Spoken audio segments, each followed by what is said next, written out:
Gracias. Y ahora pues ya se usa, ¿verdad?, el iPhone y el iPad.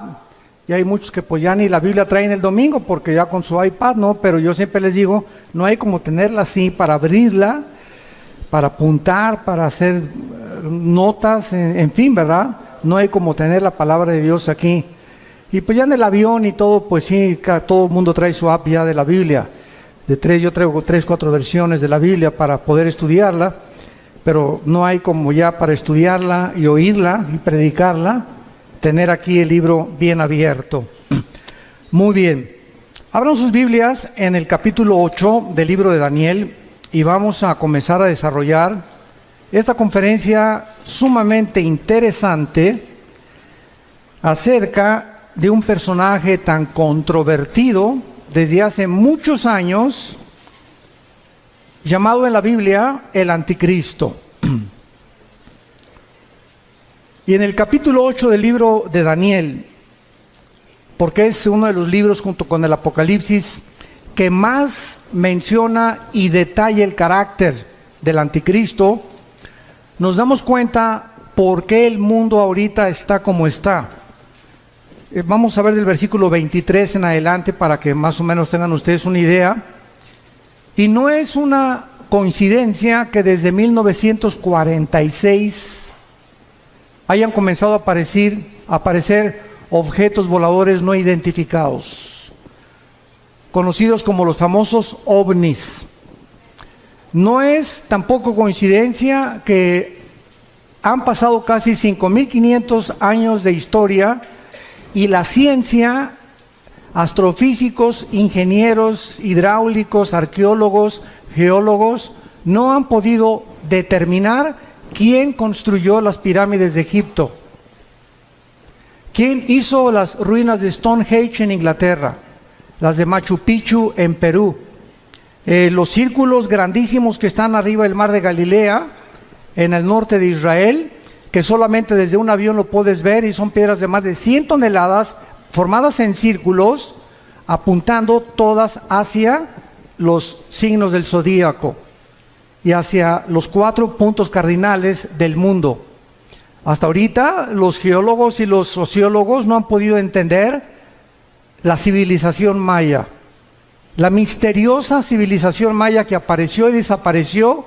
No saben cómo, no saben por qué, pero cómo es posible que los mayas hace 3.500, 4.000 años, sin telescopio, sin calculadora, sin computadora, hayan podido calcular el año de 365 días, el año lunar, y haber podido tener las investigaciones astronómicas que hasta que Galileo Galilei, 1620-25 más o menos, comenzó a hacer experimentos con los primeros telescopios, los mayas hayan podido tener conocimientos avanzadísimos, cuando la mayor parte de los historiadores dicen que venimos del hombre de Cromañón, del hombre de Pekín, del hombre de Neandertal, que venimos de los changos y que venimos evolucionando, cuando estas evidencias históricas nos demuestran que hace 4.000 años, 4.500 años, eran muchísimo más inteligentes que nosotros.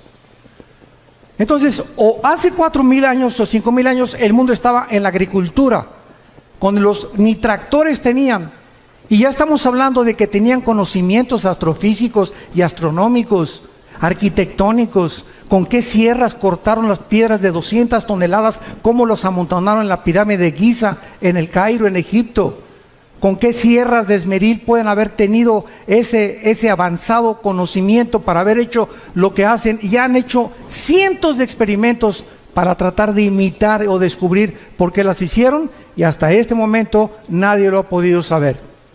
Pero cuando abrimos este libro, nos damos cuenta que mientras más nos acercamos al final de la consumación de la historia humana, más luz el Espíritu Santo nos va a revelar acerca de lo que ya está aquí escrito, pero no lo podíamos entender. Les voy a dar un ejemplo para que puedan ustedes comprender lo que trato de decirles. Hace 2600 años el libro de Daniel, que es el que vamos a ver ahorita rápidamente, le dice Dios a Daniel en el capítulo 12, versículo 4, en los últimos tiempos el conocimiento aumentará. Pero fíjense lo que le dice Dios a Daniel. Sella, sellar es poner un candado. Sella esta profecía y van a pasar 2600 años y nadie la va a entender. ¿Por qué? Porque es hasta los últimos tiempos. Entonces, todos estos siglos que han pasado, podían venir la gente y los teólogos y los escatólogos a Daniel y Apocalipsis, y pues no, pues es una confusión tremenda. Y yo conozco cantidad de pastores que todavía me dicen que tienen miedo de predicar el Apocalipsis porque todavía no lo entienden y cronológicamente no lo han podido ordenar para poder desarrollarlo y enseñarlo. Esto es increíble. Pero cuando venimos a la Biblia y de veras tenemos la paciencia y la vida, quiero decirles algo, es muy importante para entender la Biblia ser puros sexualmente. Esto es la primerísima condición, la pureza del corazón.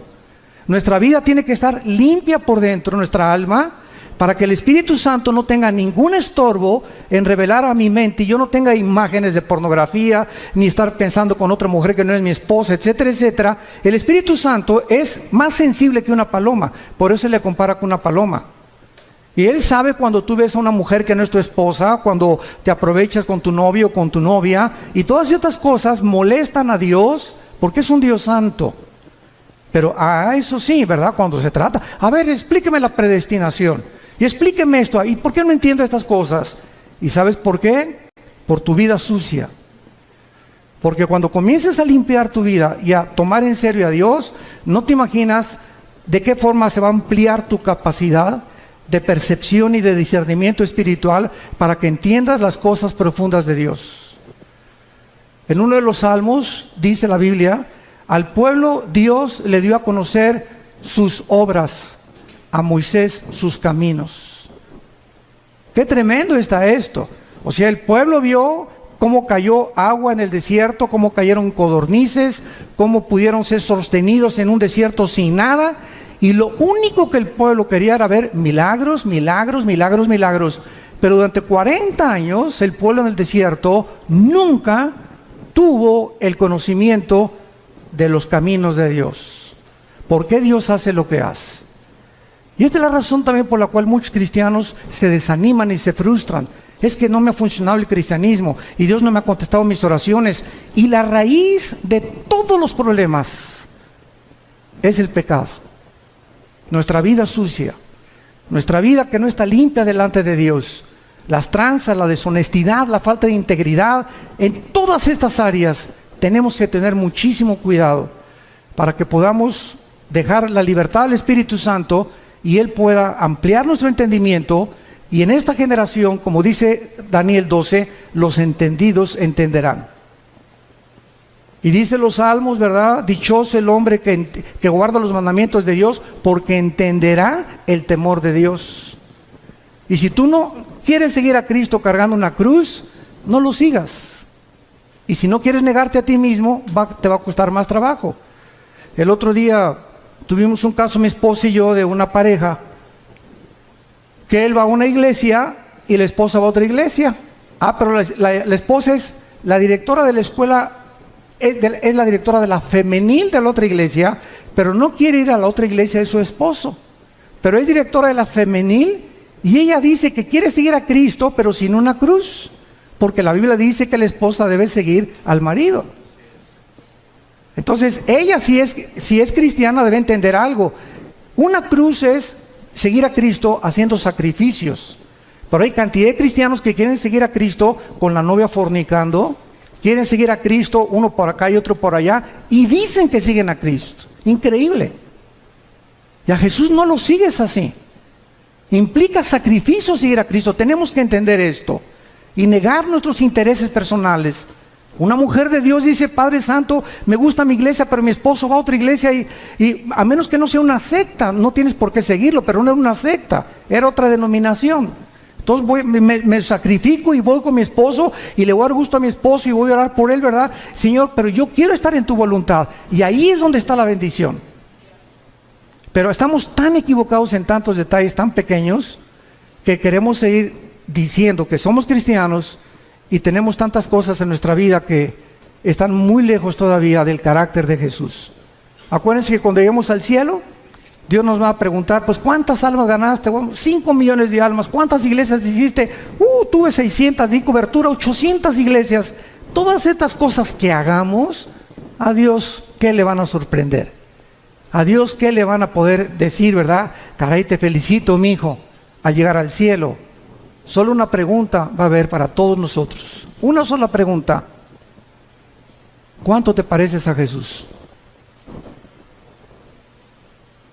¿Cuánto nos parecemos a Jesús? Dios está formando el carácter de Jesús en nosotros. Dice Romanos 8 que estamos siendo conformados a la imagen del Hijo. A Dios no le impacta lo que hagamos, sino lo que somos. Hay misioneros que yo conozco y pastores que tienen, en toda su vida ganaron 4, 5, 6 almas, o tuvieron discípulos como el que nos guió a mi hermano Alejandro y a mí, un misionero norteamericano bautista que nos ganó para Cristo, y ganó solamente a 7 personas. Él oró por 7 discípulos. Vino a México y le dijo, Señor, dame 7 discípulos en México, en la Ciudad de México. Y mi hermano y yo fuimos de los privilegiados de estar con este hombre de Dios. Y él se murió y nada más ganó a 7 discípulos. Y los 7 discípulos somos los 7 cristianos ganadores de almas y estamos en el ministerio de Cristo. Cuando lleguemos al cielo, todo el fruto que podamos nosotros tener va a ser para Él. Pero Él supo lo que es servir a Dios. Entonces no se trata también de tener grandes multitudes y grandes aquí, cosas por acá, porque ahorita es lo que más llama la atención. Ahorita se trata de hacer discípulos. Yo te pregunto a ti que eres cristiano, desde que tú te convertiste, ¿a cuántas almas has ganado para Jesús? Nadie levante la mano. ¿A quiénes les has hablado desde que te convertiste de Jesús? ¿Tienes a alguien en tu casa, tu hija, tu hijo, tu primo, tu mamá, a quien estés discipulando? ¿A quien le compartas lo que aprendes los domingos en la iglesia o en los seminarios? ¿O todo para acá, todo para acá, todo para acá y nada para allá? Y lo que Dios nos da es para bendecir. No recibimos nada que guardemos para nosotros. Todo es, Dios me lo da para darlo. Me da conocimiento para alimentar. Me bendice para que yo sea de bendición. Me fortalece para que yo fortalezca. Me anima para que yo anime. Nunca nos quedamos con nada, porque es cuando comenzamos a vivir para nuestros propios intereses. El anticristo va a ser la personificación de la maldad, la obra de arte de Satanás. Dice en el libro de Daniel capítulo 8 versículo 23, y al fin del reinado de estos, está hablando de Babilonia, el actual Irán, que Babilonia es Irak, lo vamos a ver ahorita, Irak, Irán, Grecia y lo que fue el antiguo imperio romano. Cuando terminaran estos 4 naciones y desaparecieran del mapa y volviera otra vez el anticristo a resurgirlas otra vez y a revivir el antiguo imperio romano y el imperio griego para que el anticristo pueda preparar su entrada, dice la Biblia que cuando los transgresores lleguen al colmo, se manifestará un rey altivo de rostro, entendido en enigmas. En otras palabras, Dios no va a levantar al anticristo hasta que la raza humana llegue al colmo. Yo les pregunto, ¿qué es llegar al colmo? La Biblia nos los enseña. Hubo 2 ciudades en la Biblia, en Génesis 18 y 19, Sodoma y Gomorra. Y Dios le dijo a Abraham, oye Abraham, ven para acá. No voy a revelar nada sin que tú no lo sepas. Voy a destruir esas 2 ciudades. ¿Pero por qué? Le dice Abraham. Porque no hay justos en las ciudades. No los voy a destruir por la depravación sexual que hay, sino porque no hay justos suficientes para que yo no las destruya. ¡Qué tremenda lección de Dios! Y pues ya saben todos, ¿verdad?, que Abraham le dijo a Dios, oye, si hay 50 justos, la perdono. 40, la perdono. No encontraron más que uno solo, Lot. Porque hasta la esposa se quedó convertida de sal. Entonces vemos que Dios actúa cuando llegan al colmo las maldades y cuando los buenos ya no hacen nada. Dice el dicho que los malos duran hasta que los buenos no hacen nada. Entonces vivimos una época, como les decía en la mañana del desayuno, donde estamos acostumbrándonos a que sea normal la inmoralidad que nos rodea. Las revistas, vas al dentista y revistas de pornografía. En la mañana Virito y Capulina también ya, quién sabe, con chavas arriba de sus rodillas. En las telenovelas ya es un asco, ¿verdad? Todas las cosas que pasan, las películas. Ya es impresionante por todos lados las espectaculares, ya de descarados. Tú vas ahorita, por ejemplo, a Toronto, Canadá, y hay una mujer desnuda de casi 50 metros de altura, el espectacular. Vas a Alemania y en los trenes hay puras fotos pornográficas en los trenes, en los metros de Alemania. En Holanda ni se diga. Entonces estamos llegando a un punto en el mundo donde no nos damos cuenta que está ardiendo el mundo, nuestros hijos están siendo arrastrados. Hay más de 17 millones de sitios pornográficos en el internet. Y tus hijos y mis hijos tienen acceso al internet. Y si no los vigilamos y no los cuidamos, van a crecer infectados en la mente, completamente desorientados acerca de qué es el sexo. Y esta es la razón por la cual hemos llegado ya al punto que Estados Unidos, si el Partido Demócrata hubiera ganado la elección, hubieran votado por los elementos transgénero en junio de este año. Porque el expresidente Obama autorizó que hubiera baños en Estados Unidos donde los niños pudieran usar el de las niñas y el de las niñas, los niños, si los niños se sentían que no eran niñas o que no eran niños. Este es el colmo. En el junio del año pasado se legalizó los matrimonios gays en Estados Unidos. Y vemos así que está creciendo la maldad, y lo dice así: cuando los transgresores lleguen al colmo. La pregunta es esa. Mañana vamos a hablar de la destrucción de la familia. ¿Hemos llegado al colmo? Hoy en la mañana vimos un testimonio, ¿verdad?, de un expolítico donde nos expuso claramente la corrupción impresionante que hay en esos medios. Pero ya no me sorprende, porque el director de la FIFA, de la Federación de Fútbol Soccer, lo encontraron corrupto. Están demandando a 2 o 3 jugadores estrellas por corruptos también ahora. O sea, en los banqueros, en el deporte, en los artistas, en todos lados. Un cantante famoso ahorita que le dicen el Sol de México, que quién sé cuántos debe, que defraudó no sé qué tantas cosas. Y por todos lados estamos encontrando que ahora sí que el que no tranza no avanza. Y es una cosa normal que se está manifestando en la sociedad. Cuando los transgresores lleguen al colmo, se levantará un rey altivo de rostro y entendido en enigmas. Muy bien, vamos ahorita a ver un retrato muy claro de lo que es el Medio Oriente.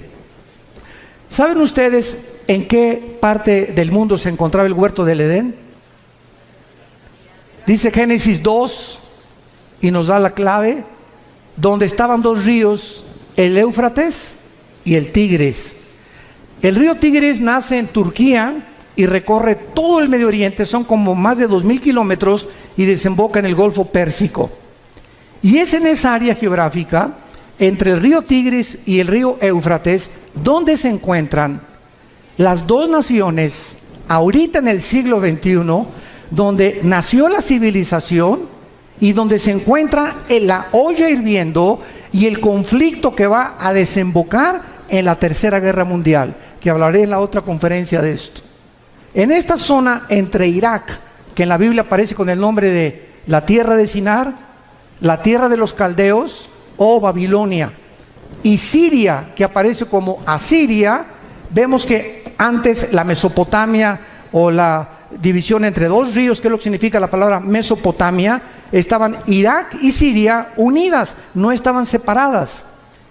Líbano, Jordania, Irak, Egipto, hasta 1930, cuando sacaron los ingleses a los otomanos turcos, que gobernaron casi 500 años el Medio Oriente.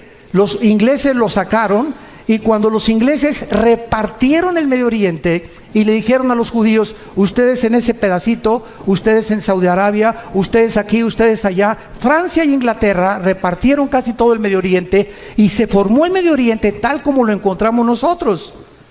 Y si el Medio Oriente no se hubiera repartido en la forma en la que se encuentra, estas profecías no se hubieran cumplido.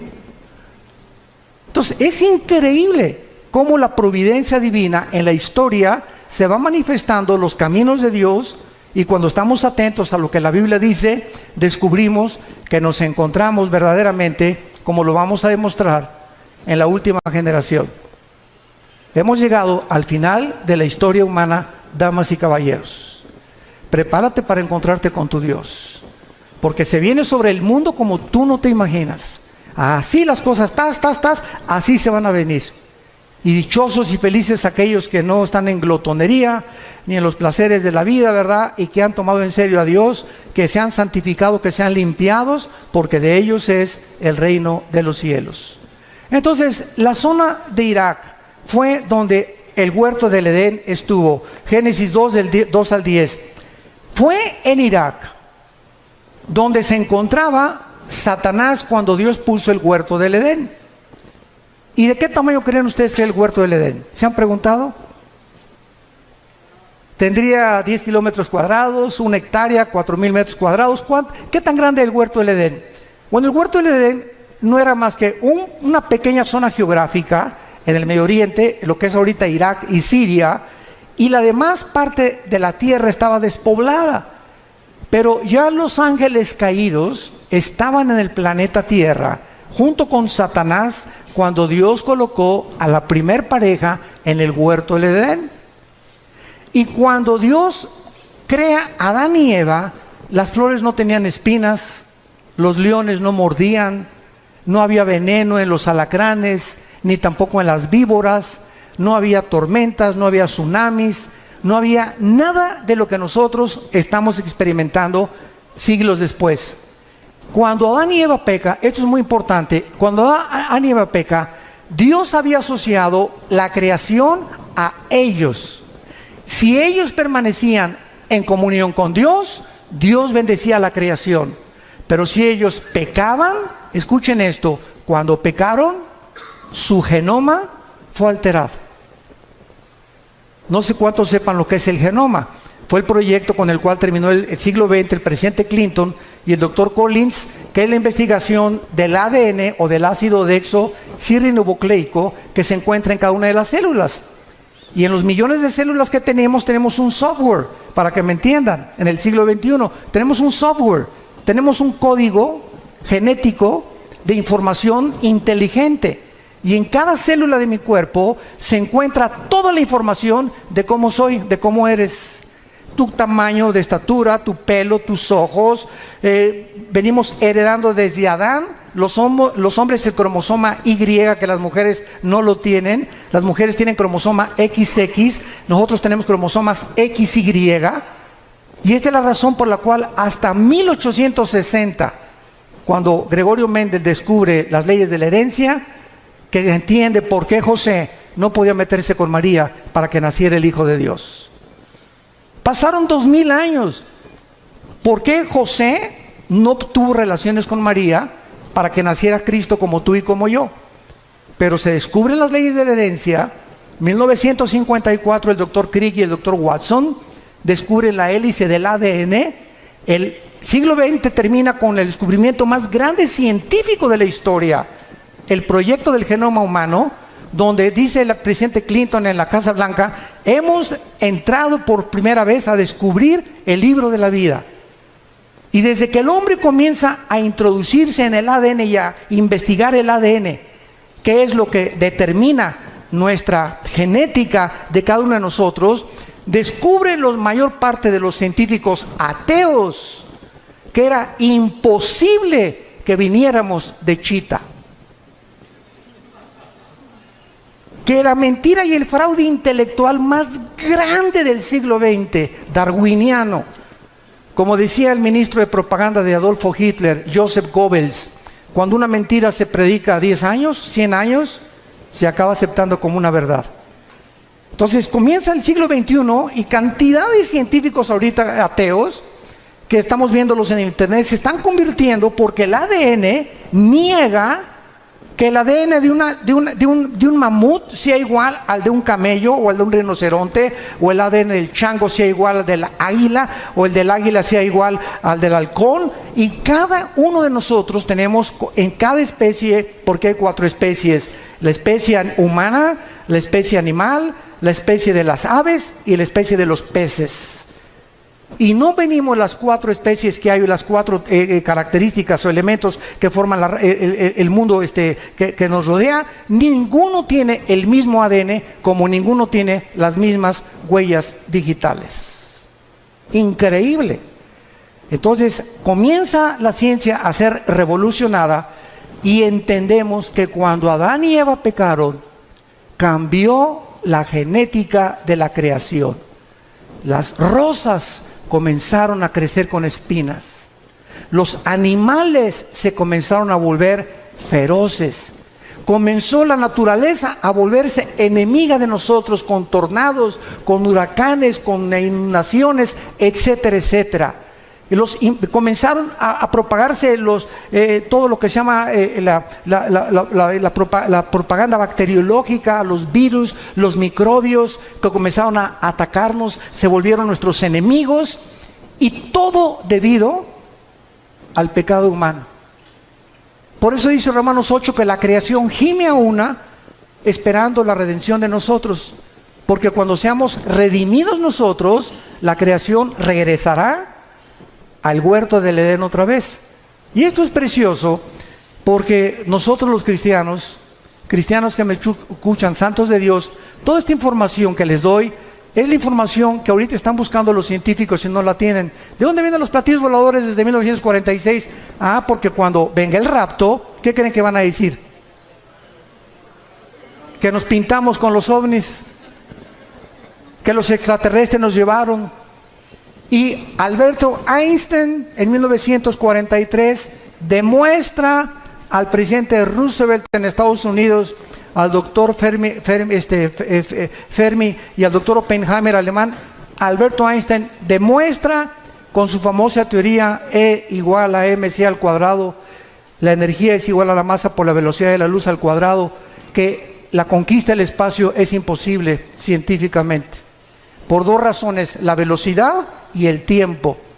Si sacamos una nave y nos vamos ahorita a Marte, van a pasar, pongan ustedes que nos vamos a la velocidad 300,000 kilómetros por segundo, que es la velocidad de un año luz. Vamos a esa velocidad, llegamos a Marte y pasaron 1 año. Aquí en la Tierra pasaron 5 años. Entonces, si tu esposo tiene 30 años y se va a Marte, y tú tienes 25, él te lleva 5 años de edad, y allá pasan 10 años, cuando él regrese tú vas a parecer su abuela. Y además ninguna nave podría ser construida jamás que pudiera evadir los millones de piedritas minúsculas que existen en el espacio, porque la destruiría a la velocidad de la luz. Así que todas esas yo le llamo marihuanadas, de que la guerra de las galaxias y por aquí, por allá, etcétera, etcétera, son los pininos y la imaginación, porque, ¿verdad? Julio Verne, Walt Disney, no se puede detener la imaginación humana. Pero ya la Biblia lo decía en Hechos 17 también, cuando Pablo les predicó a los filósofos en Atenas, que Dios hizo el cielo y la tierra y fijó los límites de habitación del ser humano. Entonces, todo lo que está pasando ahorita en el mundo está siendo preparado para la culminación del último acto de Dios. Y Dios no quiere que ni tú ni yo estemos desapercibidos y que no nos agarre como ladrón en la noche, porque vendrá así. Y si llega la oportunidad a tu vida y Dios te quiere usar para algo en este tiempo y tú no estabas listo, no estás preparado, has estado jugando con Dios en los últimos meses, últimos años, la oportunidad no te vuelve a venir. Dios no necesita a ninguno de nosotros. Nadie somos indispensables. Se brinca y Dios agarra a Pepe o agarra a Carmelita o a Lupita o a Juan, pero Dios termina su plan. Nos da el privilegio que seamos nosotros los que le sirvamos. Aprovechémonos de este privilegio. En tercer lugar, ahí fue en Irak donde cayó el ser humano. En cuarto lugar, ahí fue en Irak donde se profetizó, Génesis 3:15, la primera profecía de que el Mesías destruiría a la semilla de Satanás, y la semilla de Satanás bloquearía el nacimiento de la Virgen María, que sería Jesucristo. En quinto lugar, ahí se ilustró el primer evangelio, Génesis 3:21, cuando Dios viste al hombre. Es el primer evangelio predicado en imágenes. Es Dios el que nos cubre. Tiene que haber sangre derramada, porque sin derramamiento de sangre no hay remisión de pecados, y es Dios el que toma la iniciativa para salvarte y para salvarme. En esta área geográfica fue la primera rebelión contra Dios, la Torre de Babel, Génesis capítulo 11. En esta tierra Dios llamó a Abraham, de acuerdo a la Biblia, Irak y Siria. Apocalipsis 9, la quinta trompeta.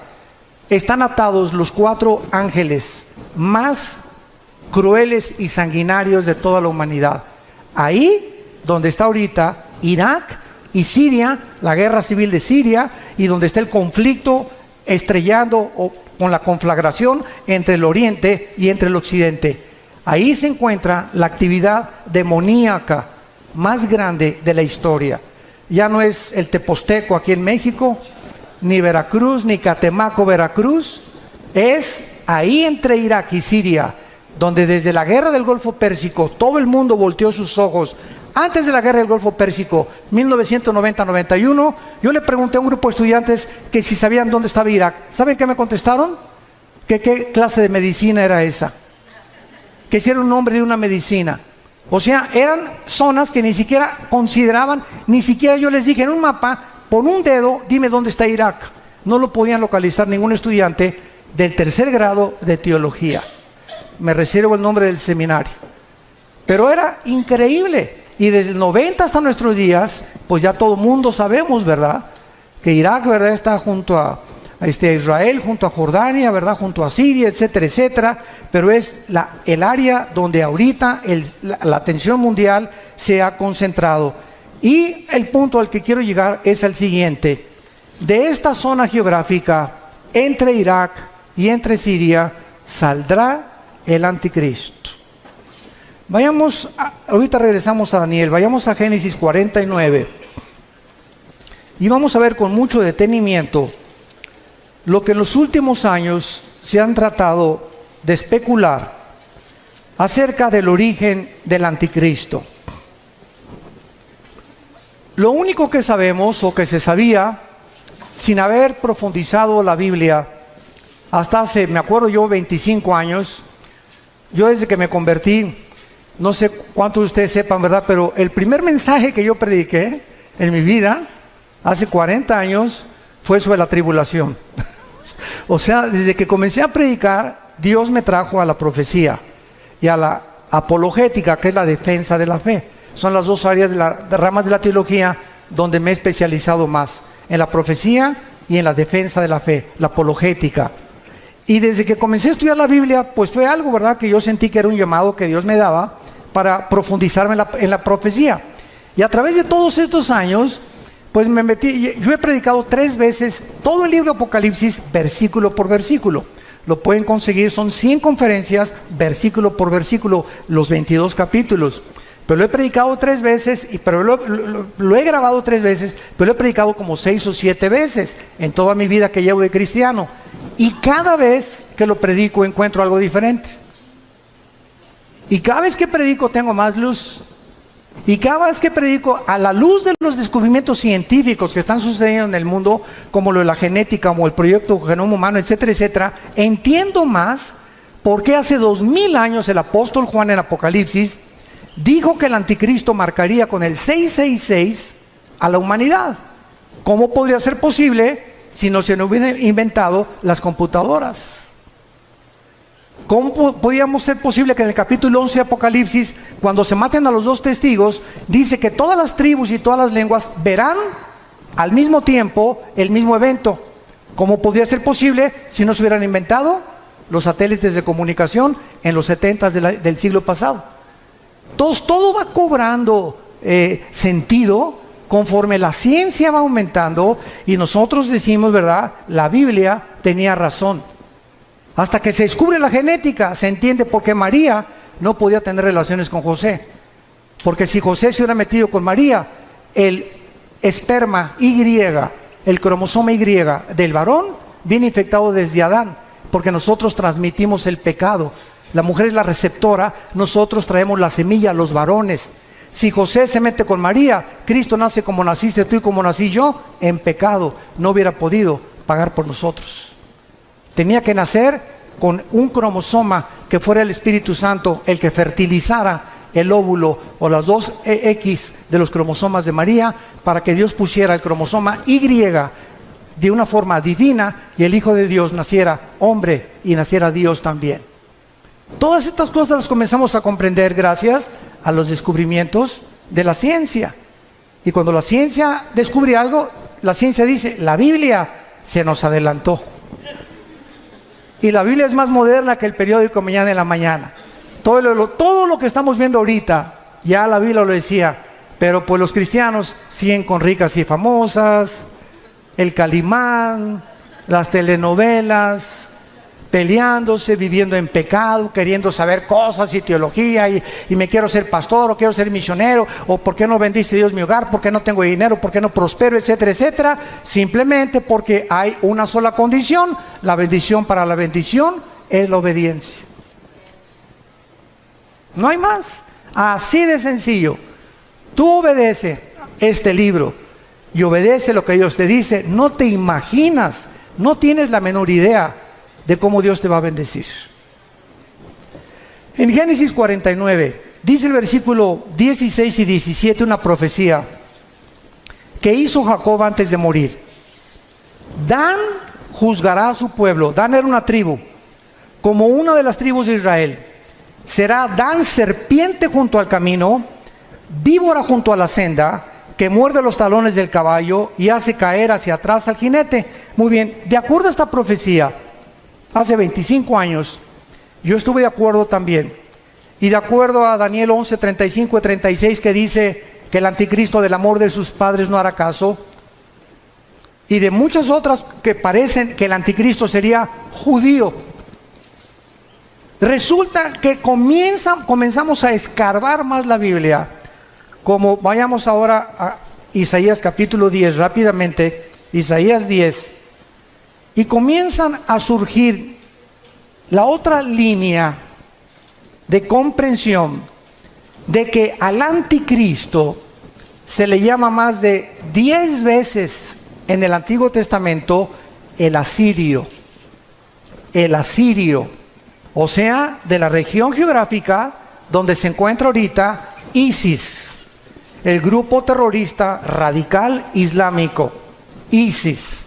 Dice así en Isaías capítulo 10, versículo 5, oh Asiria, vara y bácula de furor en tu mano he puesto mi ira. Le mandaré contra una nación pérfida y sobre el pueblo de mi ira, o sea, Israel, para que quite despojos, arrebete presa, Versículo 12, ojo, pero acontecerá que después que el Señor haya acabado su obra en el monte de Sión y en Jerusalén, ¿ya la acabó? Todos estamos de acuerdo, ¿verdad? Dios no ha terminado con Israel, no ha acabado su obra con ellos. Después que Dios acabe su obra, castigará el fruto de la soberbia del corazón del rey de Asiria y la gloria y la altivez de sus ojos. Y así ya no me da tiempo de ver todos los versículos, como en Miqueas 5 del 2 al 6, donde también se menciona al asirio viniendo contra Jerusalén en los últimos tiempos. Y entonces hay esto cuando estudiamos teología. Por un lado hay profecías que ponemos en la balanza, que parece que el anticristo iba a ser judío, y ponemos en la balanza otros versículos que nos muestran que el anticristo viene definitivamente de Asiria, de donde se encuentra ahorita ISIS. ¿Cómo podemos compaginar cuando encontramos en la Biblia que se predica la predestinación, pero también se predica la responsabilidad humana? ¿Cómo podemos entender que la salvación no se pierde y unos dicen que sí se pierde la salvación? Entonces vemos aparentemente doctrinas o líneas de pensamiento que parece que se contradicen una contra la otra, pero el problema está en nuestra mente y no en Dios, en nuestra falta de comprensión. Vean ustedes este ejemplo del anticristo. Dice la Biblia que saldrá de Dan, que será judío, y dice la Biblia que se le llama el asirio. Muy bien, ¿cuál es lo que compagina o qué escrituras unen a las dos para poder entender de dónde viene el anticristo? En el año 700 antes de Cristo, apúntalo, o sea, hace 2700 años, los asirios se llevaron cautivas a las 10 tribus de Israel. 100 años después, Nabucodonosor, en el año 585 antes de Cristo, 100 años después, vino y se llevó a las últimas 2 tribus. Estas 10 tribus que se fueron a Siria hace, ¿cuánto? 2700 años, se diluyeron en el mundo entero. Y ahorita los judíos no saben quiénes son. Hay judíos mexicanos que a lo mejor tú eres y no lo sabes. Hay negritos, hay costarricenses, hay italianos, hay brasileños, hay españoles, hay ingleses. Están revueltos en el mundo los judíos. Y ahorita solamente hay los que creen que vienen de Leví, de la tribu de Leví, y los de Cojén, que son los sacerdotes. Pero de las 10 tribus desaparecidas es el misterio que solo Dios sabe, que los va a levantar 12,000 de cada tribu en Apocalipsis 7. Entonces, ¿cuál es la respuesta? Que el anticristo puede ser judío y al mismo tiempo ser asirio. ¿Sabían ustedes que ahora los sociólogos están llegando a corroborar que Hitler era judío? Que tenía raíces judías, tu paisano. Increíble, ¿no? Han pasado siglos y comenzamos a descubrir cosas que dices, Dios mío, güey, a lo mejor yo no sé ni de dónde vengo, pero tenemos antecedentes de quién, a lo mejor desciendes hasta de Pancho Villa. Pero así es la genética. Entonces el anticristo, ¿verdad?, surge geográficamente de Asiria, y es lógico, ¿verdad?, que también haya sido perteneciente a una de las tribus de los judíos, que es la tribu de Dan. Ahora, cuando este líder de ISIS declaró que querían establecer el califato en todo el Medio Oriente y borrar la frontera entre Irak y entre Siria para establecer el califato, la palabra califa significa el sucesor en el idioma del Islam. Entonces los califas eran los que decían que eran sucesores directos de Mahoma. Y el musulmán está dividido en 2 ramas, en los sunnis, que son el 85%, ISIS es suní, y los chiitas, que son el 15% que viven en Arabia Saudita y en Irán. Y casi todo el Medio Oriente son sunnis, son los que controlan y matan a sus hermanos chiitas porque dicen que son los únicos sucesores de Mahoma. Entonces, este conflicto que está ahorita en el Medio Oriente es precisamente el que va a pavimentar la próxima guerra para que salga el anticristo, como lo mencionamos en esta mañana. El anticristo tendrá poderes sobrenaturales satánicos. Vayamos rápidamente a Apocalipsis capítulo 13 y veamos lo que el apóstol Juan menciona acerca del poder impresionante que el anticristo tendrá, y algo muy importante que les quiero compartir. La mayor parte del mundo cree que el anticristo va a gobernar el mundo entero. ¿Por qué? Porque aquí en Apocalipsis hay un versículo que dice que estará sobre todo tribu, lengua y nación. Pero lo mismo se dijo de Nabucodonosor en su tiempo. Y era tribu, lengua y nación del tiempo en que Nabucodonosor vivió y de la nación de Babilonia. Alejandro el Magno se menciona que también abarcó el mundo entero conocido. ¿Cómo sabemos que el anticristo no va a gobernar todo el mundo? Porque en Daniel 11, 40 al 45 dice que el rey del sur se levantará contra el rey del norte, harán guerra contra el anticristo tendrá que destruir Egipto, y en Apocalipsis 16, 12 al 16, dice que los reyes del oriente vienen al Armagedón, Joel capítulo 3, al valle del Megiddo o al valle de Jezreel, a pelear contra el anticristo. Entonces, el anticristo va a gobernar 10 naciones nada más. 5 de Europa y 5 del Medio Oriente, que pertenecían al antiguo Imperio Romano, que es otra profecía del capítulo 2 de Daniel, del estatua de Nabucodonosor, que representa los 10 dedos y los 10 cuernos de Apocalipsis capítulo 17, que tampoco nos daría tiempo de poder cubrirlo. Pero en Apocalipsis 13, dice el versículo 1, me paré sobre la arena del mar, y vi subir del mar una bestia. Y esto es interesante. ¿Por qué se le llama bestia al anticristo? Si ustedes han estudiado Daniel, capítulo 7 y capítulo 8 de Daniel, dice la Biblia, vi a 4 bestias que se levantaron. Una era como un oso, la otra era como un leopardo, la otra era como un león, que son Babilonia o Irak, que son Persia, que es Irán, y que es Grecia. El leopardo, las conquistas de Alejandro el Magno. Pero cuando se descubre la 4ª bestia, no hay un nombre que el Espíritu Santo haya podido definir o adjudicarle al 4º imperio, que es el del anticristo, más que una bestia terrible.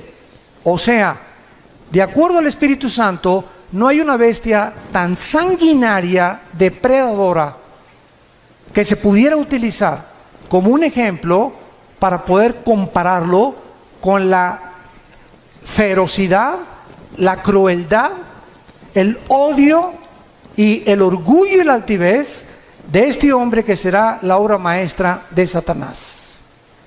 Y por eso se le llama simplemente una bestia.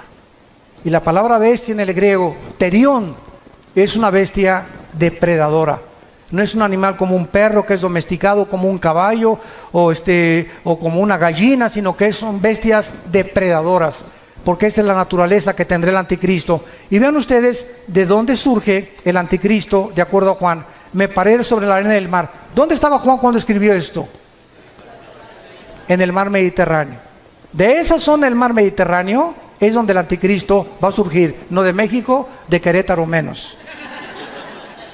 Ni de Inglaterra, ni de Italia, ni de Alemania, ni de Brasil, ¿verdad? El anticristo va a surgir del área geográfica donde ahorita, en el siglo XXI, se encuentra Irak y Siria. De esa área en la que está a punto de estallar una guerra, una vez que esta guerra explote, él saldrá de las ruinas a tratar los tratados de paz, a ofrecer maravillas de soluciones a la pobreza, a los problemas entre los árabes y los judíos, a los problemas bancarios, a los problemas de la economía, y el mundo se quedará absorto ante la inteligencia y los poderes sobrenaturales del anticristo. Dice en el versículo 5, también se le dio una boca que hablaba grandes cosas y se le dio autoridad para actuar. ¿Cuánto? 42 meses, que equivalen a 3 años y medio. Es todo lo que el anticristo va a gobernar. Los primeros 3 años y medio de la tribulación será para consolidar su reino y su imperio, y los últimos 3 años y medio será para poder pelear y tratar a través de la fuerza y de la violencia y de comprar y de corromper a muchos reyes y gobernantes del mundo su imperio, y tratar de gobernar el petróleo en el Medio Oriente, porque debajo de Irak, de Arabia Saudita y de Irán se encuentra el 65% de las reservas petroleras del mundo entero. No nos extrañe por qué el Armagedón, que es lo que vamos a hablar después de esta conferencia, la Tercera Guerra Mundial, ahí se van a juntar, porque ahí es donde está el petróleo y es el oro negro, y el que controla eso va a controlar el mundo entero también. Y dice en el versículo 17 de Apocalipsis 17, y que ninguno pudiera comprar ni vender, sino el que tuviera la marca o el número de la bestia o el número de su nombre. Aquí hay sabiduría. El que tiene entendimiento, cuente el número de la bestia, pues es número de hombre y su número es 666. ¿Saben ustedes qué es la gematría? Apúntalo, gematría. Es la rama de la teología que estudia el valor de los números en las letras hebreas y griegas? ¿Por qué Dios escogió que la Biblia fuera escrita no en totonaco, ni en maya, ni en zapoteco, ni en otomí, ¿verdad? Ni con los aucas, o ni siquiera en lenguaje español o italiano o francés? ¿Por qué Dios escogió dos idiomas, el hebreo y el griego? ¿Por qué? Dios lo que hace, lo hace con un propósito sabio siempre detrás. Porque el hebreo y el griego son los dos únicos lenguajes que cada palabra tiene un valor numérico. Por ejemplo, la famosa V de Víctor en el griego representa el 5, la X al 10, el 50 ¿cuánto? Ni sabes.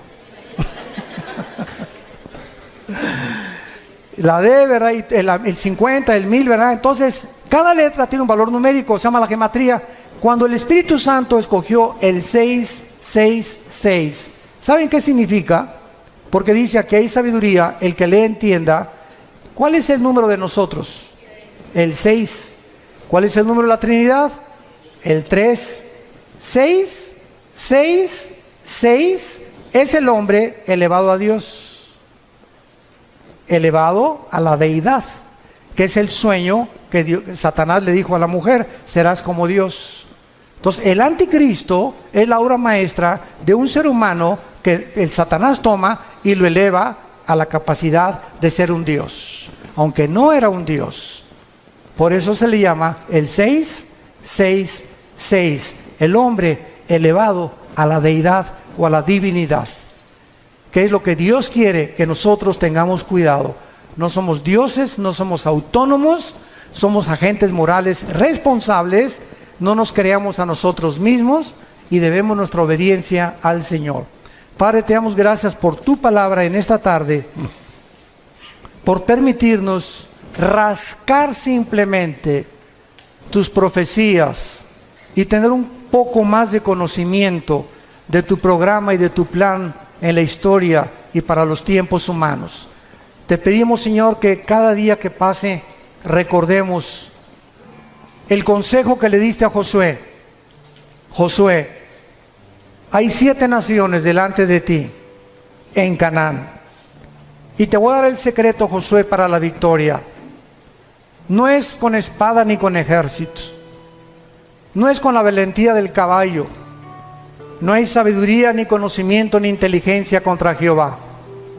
Josué, de día y de noche, medita, lee, memoriza mi palabra. Este es el secreto de la vida para poder vencer. Llena tu corazón de mi palabra, memorízala, reflexiónala, pondérala, piensa en ella de día y de noche. Y te prometo algo, Josué, todo lo que hagas va a prosperar, porque has creído lo que te he dicho. Oh Dios, que podamos ser hombres y mujeres de tu palabra, que podamos tomar en serio tu palabra, que no solamente la leamos el domingo o un devocional de 15 minutos, sino que la memoricemos, la estudiemos, la profundicemos y la guardemos en nuestro corazón todos los días, para que descubramos el poder, la energía que nos da tu palabra para sostener nuestro cuerpo y nuestra mente libre de opresión, de estrés, de incertidumbre e inseguridad para el futuro. Porque yo guardaré en completa paz a aquel cuyo pensamiento en mí persevera, dice el Señor. En el nombre de Jesús. Amén. Cô Cám đã có một tác động với Tuấn Anh Mập và tiếng còi của trọng tài Văn Thanh đã vang lên. Và giờ đây chúng ta cùng xem lại một tình huống phản công này của các cầu thủ bên phía team Cha Cô Cám. Một tình huống lao ra bắt bóng rất kịp thời của Nhí Anh.